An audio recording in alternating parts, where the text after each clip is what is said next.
first guest sold over 75 million albums and was at the top of her game. Then her world came crashing down when she endured a very public and betrayal and divorce. Now she's put it all in her new book, From This. When you hear the name Shania Twain, you think of the leopard print outfits, the sing-along anthems, and the woman who made country pop feel larger than life.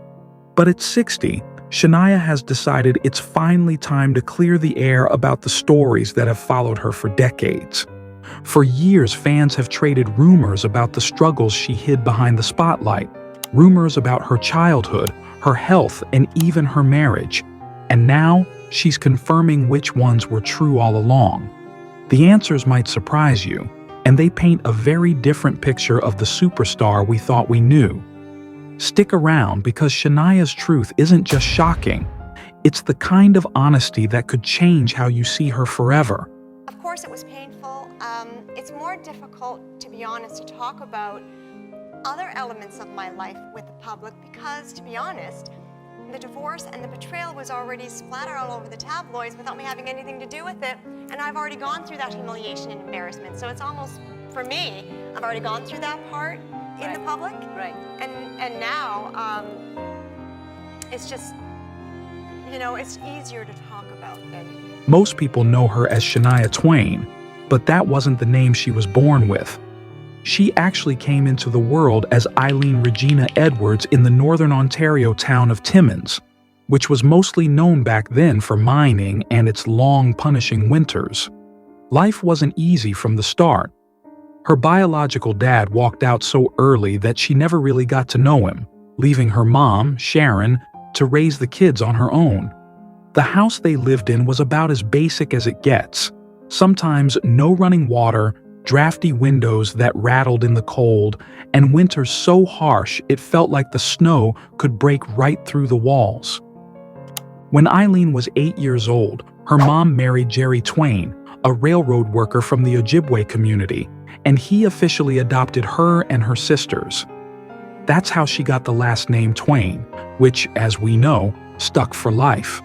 For a while, it gave her a bit of stability, but poverty was always around. Groceries were stretched thin. Her family knew how to make 1 pound of ground beef last 4 dinners, and not because they wanted to, but because that's all there was. When the electricity was cut off, they lit candles and kept quiet, pretending everything was normal, even though they all felt the weight of it. At school, Eileen stood out, and not in the way most kids want to. She was called the girl who never takes off her coat, not because it was a style choice, but because she didn't own snow pants, and keeping her coat on was the only way to stay warm at recess. Other kids sometimes teased her about smelling like wood smoke since the family heated their home with a stove, but she learned early to laugh it off before anyone else could. It was her way of protecting herself and holding on to a little dignity. Still, music was always her escape. She scribbled lyrics on scraps of paper and sang into a cheap tape recorder her mom found at a yard sale. It only held 30 minutes per side, so she'd sing quickly, rewind, and do it all again, almost like she knew practice was the only way forward. Those cassette tapes became her secret treasure, proof that she could turn all that struggle into something bigger. By the time she hit 14, she wasn't just daydreaming about singing, she was sneaking into local bars with a fake ID. The amazing thing? The bouncers let her in because once she started singing, her voice just froze the room. Tips went into a pickle jar she hid under her bed, and the first time she counted $40, she thought, "This is how I'm going to make it out." But just as things started moving toward possibility, life threw her a curve she never could have seen coming. It was August of 1987, and on a wet stretch of highway just north of Wawa, Ontario, her family's car collided head-on with a fully loaded logging truck. The brakes on the truck failed, and the impact was devastating. Her mom, Sharon, and her stepdad, Jerry, were both killed instantly. Her younger brother, Mark, who was sitting in the back seat, somehow survived, though he came out of it with a fractured skull. Shania wasn't with them. She was about 200 miles away, performing in Toronto, when she got the call from a payphone, dropping coins one by one until the operator finally connected her. She was only 22 years old, chasing her dream, and suddenly everything in her world changed in a matter of minutes. She went from being a young singer hustling for gigs to the head of the household overnight. It wasn't just grief that weighed on her. It was the practical reality of what came next. There was a mortgage that was already behind, funeral expenses that felt impossible, and 3 younger siblings who now depended on her. Her sister Carrie Ann was still a child, and her brothers Mark and Daryl were teenagers. The responsibility was overwhelming, but she didn't back down. She loaded them into her beat-up Chevy Nova, drove home, and took charge. She even had to pass the crash site where the police had spray-painted the pavement to mark the wreckage, and that image stayed with her for years. I know I'm not alone in this. I know there are a lot of people out there under different circumstances, but certainly suffering in silence. They're too afraid to speak out. Why? I don't know. It's embarrassing. It's humiliating. It's going to hurt the people you love. It's too vulnerable of a position to be in. The first tough decision she made was selling the family piano, the very instrument that had been a source of joy and creativity in their home. It was painful, but it paid bills and kept food on the table. Then came the grind. For the next year, Shania sang her way through smoky bars and roadside clubs, sometimes performing 5 sets a night, 6 nights a week. These weren't glamorous shows. They were cover sets, with rowdy patrons and long hours, but she did it because she had to. Sometimes, she even brought her baby sister along, letting her nap under pool tables while she sang. Even during this heavy time, she kept writing songs. She filled a black binder with lyrics she wasn't ready to share with the world just yet. She called it For Later, a reminder to herself that she had stories worth telling when the time was right. Those songs were darker and more personal, reflecting everything she was going through. And while she didn't know it at the time, they would one day connect her to millions of people. By 1991, after years of holding her family together, she finally sent out a demo. It was 3 songs, recorded on a shoestring budget of $600 with a 4-track recorder that squeaked whenever you rewound it. To the music executives in Nashville, the quality probably sounded rough compared to the polished demos they were used to. But the moment her voice came through the speakers, the imperfections didn't matter. One of the A&R reps later said it was like listening to someone who had lived 3 lifetimes, and honestly, by that point, she pretty much had. Soon she was in Nashville, trying to navigate the music industry. The label bought her a denim jacket, tried to shape her into the traditional country star mold, but Shania had her own ideas. That's when she crossed paths with Robert John Mutt Lange, a world-famous producer known for his work with rock bands like Def Leppard and AC/DC. On paper, it was an odd match, the small-town Canadian singer and the rock producer, but their chemistry was undeniable. Within 6 months, they were married, and together, they locked themselves away in a Swiss studio, working obsessively on her first big project. That project became The Woman in Me, released in 1995. It was more than just an album. It was the start of something entirely new in country music. The songs were bold, catchy, and bigger than anything Nashville had really embraced before. It sold over 12 million copies and turned Shania into a superstar. 2 years later, she topped even that with Come On Over, which sold a record-breaking 40 million albums worldwide. For 2 straight years, it stayed on the Billboard charts. Despite the massive fame, Shania stayed grounded. She was the woman flying private jets one week and then taking a regular coach seat to Toronto the next, just to see her siblings. She'd slip 20s into their pockets like she was still the big sister with the pickle jar savings under the bed. For her, family always came first, even as her career skyrocketed. From the outside, her rise looked effortless, almost like she became a household name overnight. But knowing what she endured, from poverty to sudden responsibility to loss, you realize her success was built on sheer resilience and determination. However, even though she was at the top of the world, cracks were starting to form behind the scenes. Cracks that would soon change everything again. My voice now. There's new things about my voice that I really love that I didn't have with my old voice. I've got sounds and tones and power in place. After years of nonstop performing, somewhere around the Third World Tour and what felt like the 16th arena show in a row, Shania started noticing something that no singer ever wants to feel. Her voice wasn't vanishing completely, but it was changing. Imagine tuning into your favorite radio station and suddenly the signal slips in and out, fuzzy at the edges. That's what her voice began to sound like. Notes that were once effortless now came with a rasp. High notes she'd nailed 1,000 times suddenly felt shaky. It wasn't a total collapse, but it was a warning sign.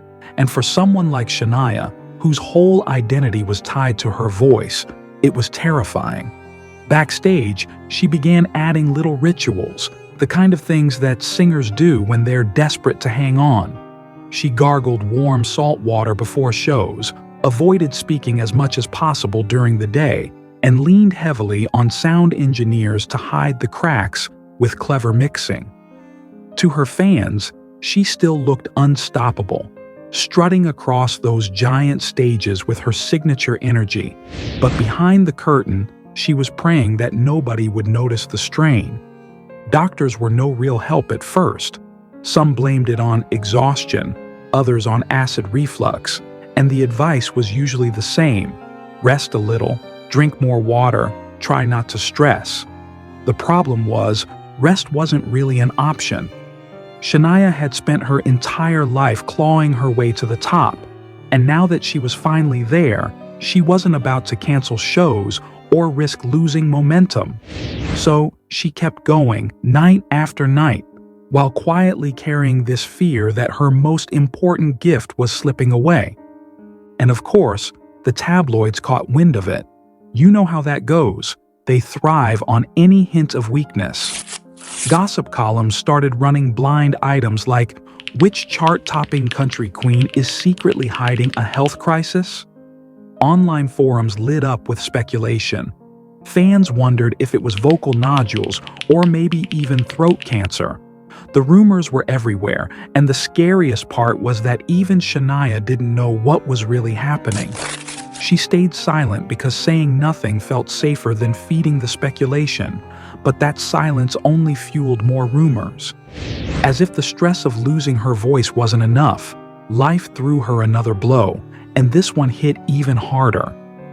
In the year 2008, while on a break from her Up tour, she discovered that her husband and creative partner, Mutt Lange, wanted a divorce.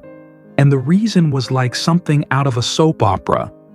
He had fallen in love with her close friend, Marie-Anne Thibault, the woman who managed their Swiss estate, who had been trusted with helping raise their son, Ija, whom Shania had welcomed almost like family. You keep asking your best friend, is something going on? And she's blatantly lying to you, saying nothing's going on, and it's her that he's cheating with. Yeah, betrayal is really a devastating thing. At the end of any marriage, it's very sad, and it's devastating in itself, especially when there are children involved. But betrayal is a little bit, that's harder to take. Yeah. I struggled more with that, I think. Yeah. And, you know, in the end, that was the more devastating side. She found out in the harshest way possible: a phone bill. Hundreds of late-night texts between Mutt and Marie-Anne revealed the affair. It wasn't a rumor, it wasn't speculation. It was right there in black and white. For Shania, already battling a mysterious vocal problem, it was crushing. She once described the moment as if her voice was already gone, and now the ground beneath her had been ripped away too. Friends remember her moving around her house like a ghost, staring at old family photos, not sure if she should tear them off the walls or hold on to them for comfort. She lost more than 10 pounds in just a couple of weeks, barely eating, barely speaking. And when the tabloids found out, the headlines were merciless. Shania's vanished. she'll never sing again. Some even claimed she was in a mental institution. The reality was simpler, but sadder.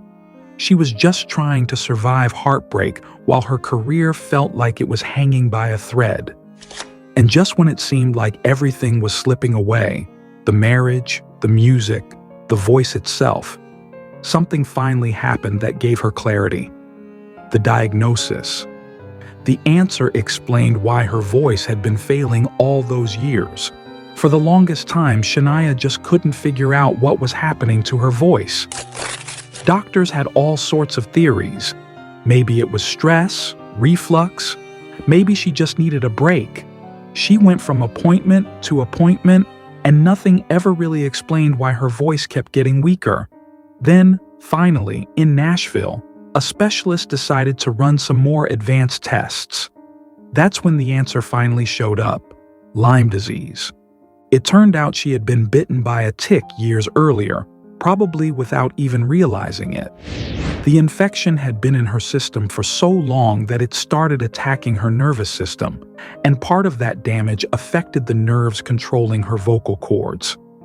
That explained the scar tissue, the unpredictable rasp, and why her once effortless high notes had suddenly become a struggle.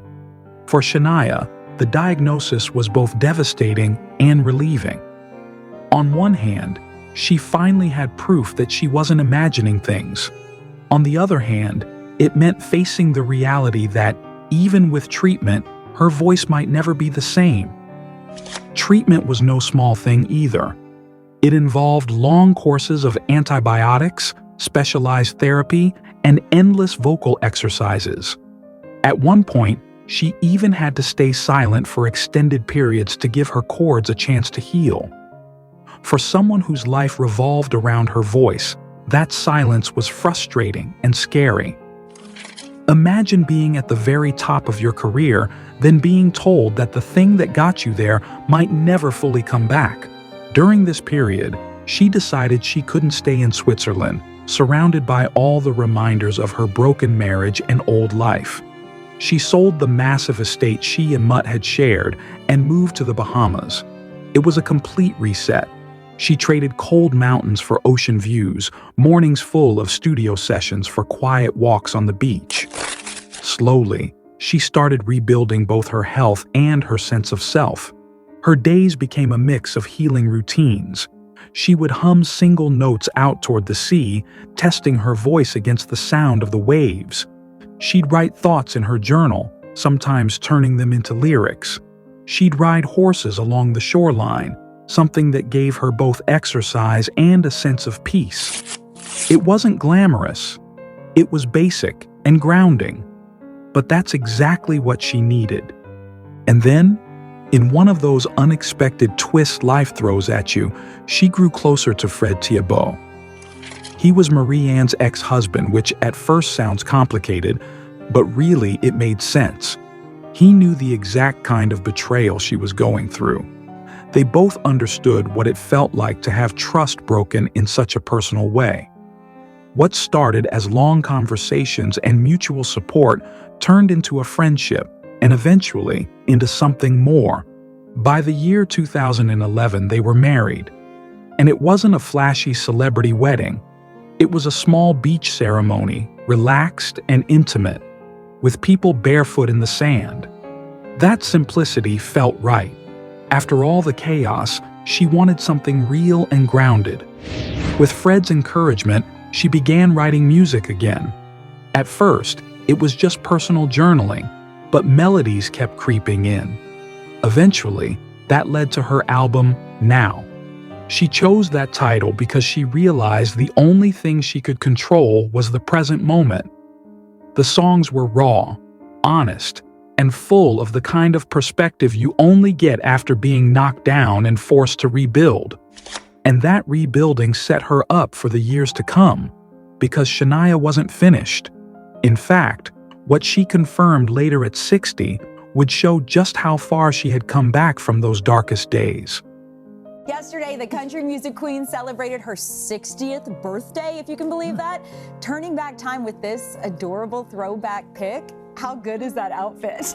Famous I got the harder it got, the harder I had to work at hiding everything, and the more afraid I got of being humiliated and embarrassed by it all. So you know what, anyway, eventually everything just bottlenecked, and I decided that I had to let it all out once and for all and start from scratch, almost go to the extreme of being the Shania that everybody knows never talks about anything personal, even in my private life. Because even a lot of people who have known me my whole life will learn a lot about my life through the autobiography. But then going to the other extreme, and hopefully at the other end of it, finding a balance, a really healthy way to express. On August 28, 2025, Shania Twain hit 60, and instead of throwing some big star-studded party with champagne fountains and celebrity guest lists, she kept it simple and very true to who she's always been. She marked the milestone with a photo on Instagram that immediately blew up online. The post was a side-by-side picture. One photo showed a young Eileen from the 1980s wearing cut-off shorts, her expression carrying that mix of hope and uncertainty we all know from looking at our younger selves. Next to it was present-day Shania, standing tall in a crisp white button-down shirt and black briefs. No airbrushing, no filters. You could see the stretch marks, you could see the laugh lines, and you could also see someone completely at ease with herself. The caption underneath made the moment even more powerful. She wrote, "This is me. Every scar, every laugh line, every song I thought I'd never sing. And I'm happier than the headlines ever let me believe." It wasn't just a birthday post, it felt more like a statement of where she is in her life. Fans shared it like crazy because it wasn't polished or staged. It was authentic, and that's something people connect with now more than ever. In an interview that followed, Shania went even deeper. She addressed all the long-standing questions head-on. Yes, Lyme disease nearly ended her career and permanently altered her voice. Yes, the betrayal in her marriage devastated her to the point where she considered walking away from music altogether. And yes, she admitted she really did think about disappearing from the spotlight for good. It was the kind of honesty people don't usually expect from a celebrity of her stature, and it gave her fans a rare glimpse of just how human she really is. But here's where she surprised everyone. She shared that menopause, not medication, was the thing that finally shifted how she saw her body. Instead of treating it as something to dread, she said the changes helped her find a new level of acceptance. Hot flashes, night sweats, all of it. She reframed those experiences as reminders that her body was still working, still adapting, still carrying her through life. In her words, she used to hide from the mirror, and now she walks past it and says, "Thanks for sticking around." And the best part? She's not slowing down. Her 2023 album Queen of Me landed in the top 10 around the world, and her 2025 summer tour across the United States and Canada sold out within hours. Fans filled arenas to hear her belt out, "Man, I feel like a woman." Once again, proof that not only is her voice still here, it might be stronger than ever. I'd love to hear your thoughts. Which part of Shania's journey hit you the hardest? The struggles she faced behind the scenes, or the way she's embracing life now? Drop your thoughts in the comments below. And if you enjoyed this deep dive, don't forget to like, subscribe, and check out the next story waiting for you right here.